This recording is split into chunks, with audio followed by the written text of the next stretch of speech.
Hello everyone, we are the Winstons and we will be talking about how two becomes one. Okay, I'm going to give some examples.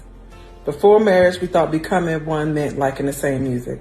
After we learned, it meant letting one another play their song anyway. Before marriage, we thought becoming one meant never arguing. After we learned, it meant arguing fairly and staying after argument. Because you be wanting to cute. Before marriage, we thought becoming one meant automatic agreement. After we learned, it meant choosing unity even in a disagreement.